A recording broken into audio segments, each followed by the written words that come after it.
A bunch of terminated YouTube channels just got brought back to the platform after being gone for years. There's a bunch of YouTubers now that were banned for a long time that are now back on the platform. So we're going to look into this because it's like a new update, a new policy that YouTube's doing.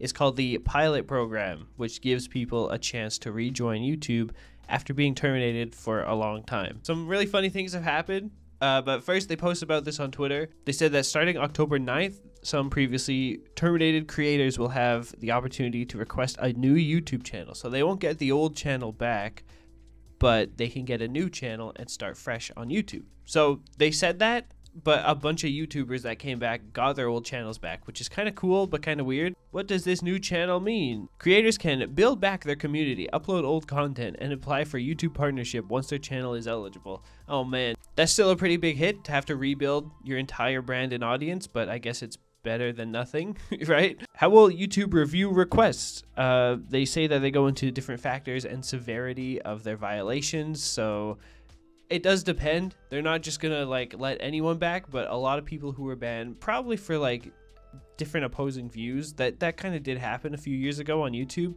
they're being brought back. But if they're like actual scammers or they did something really terrible, they're not being brought back. It just depends on what they actually did, right? This thing also goes for like, you can request a new channel, but you have to be terminated for at least 1 year on YouTube. So if you're under 1 year, you have to wait a bit in order to get your stuff back. And then what about appeals? Creators can still appeal to take another look at their original termination. So that's really cool. Old creators are coming back to YouTube. So who was actually impacted by this? So the tweet is actually full of a lot of replies of YouTubers who are coming back. And the first one, notably, is Sneeko. So Sneeko was actually a really big creator with over 1 million subscribers. He posted a lot of like commentary videos. It's like a mixture of vlogging and commentary where he goes out into the world and does interviews and commentary. And he got terminated because he got a bunch of community guideline strikes. And if you get 3 strikes, you're out, you know, your channel gets removed. But now his channel is back after 3 years of being off the platform. He is a notable creator.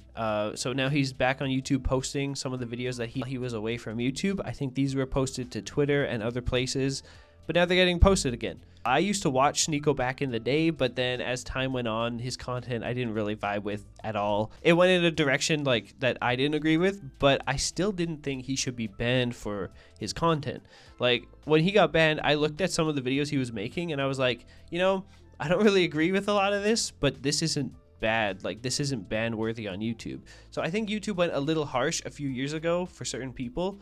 And so I think this is like generally a good thing. Some people should probably stay terminated, but most, I think it's totally fine. You know, it's not a bad thing to have opposing views. As long as you're not hurting people, I think it's fine to post whatever you want to YouTube. So Sneeko being back, I do agree with, like, this is a good thing. And then if we go more in the replies, like there's this one here, Brian Rose. I don't actually know who this is, but he apparently had a YouTube channel called London Real, and he's been posting a lot of different videos lately in the last just couple days after he got unbanned. But if you scroll by quite a lot, he must have posted like 100 videos in the last couple days. There's obviously a gap here from 2 years ago posting on YouTube, then he was terminated. So a lot of the people who were terminated are now reposting the catalog that they've posted to other platforms, but posting it on YouTube now. This guy was terminated for misinformation.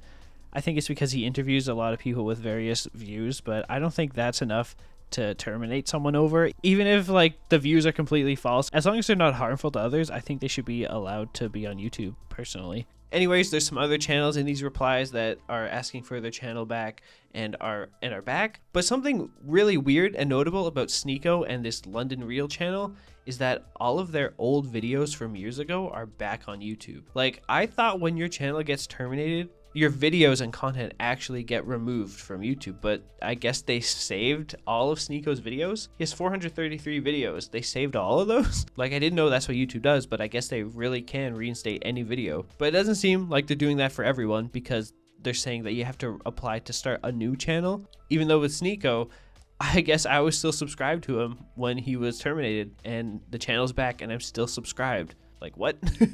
But not everyone got this treatment.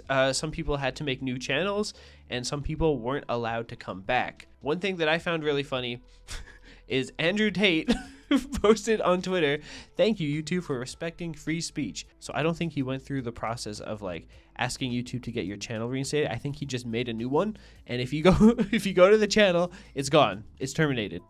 Like that's hilarious, man. He thought that this update applied to him, and then he made a new channel and YouTube removed it and terminated him again. That's so funny. I think there is a big difference between Andrew Tate and the other channels we mentioned. I don't think Andrew Tate should come back to YouTube. I don't think he should be allowed. A lot of his content has been pretty hateful in the past, and some of the things that he's done before, I don't agree with. I don't think should be on YouTube. So yeah, I guess if you've been terminated on YouTube, you might have the chance to use this pilot program to come back. So people are saying that this might be related to the whole Donald Trump YouTube channel thing, because in 2021, after the whole January 6th thing, Donald Trump's YouTube channel was restricted from uploading or live streaming anymore. Like, it wasn't terminated, all the videos were still there, but he couldn't post to it anymore. And in 2023, it was reinstated. But just last month, at the end of September, YouTube had to pay $24 million as part of a settlement for doing this to Trump's YouTube channel. And a bunch of other platforms paid too, like Meta and stuff. So I could definitely see how it's related. I think YouTube might be wanting to walk back a lot of their old decisions in fears of maybe being punished further for suppressing different YouTube channels. Like some of these unbans, yeah, I do agree with. I think it's fine to have diversity of opinions even if you don't agree with them, but some of the unbans, you know, if you're posting hateful content, maybe that's not a good thing to have on the platform. I don't know, just an idea. But freedom of speech is very important, so this isn't like a very clear yes or no answer of like, is this a good thing or not? So I want to hear your comments below on it. Anyways, bye. Watch this video if you want to see more.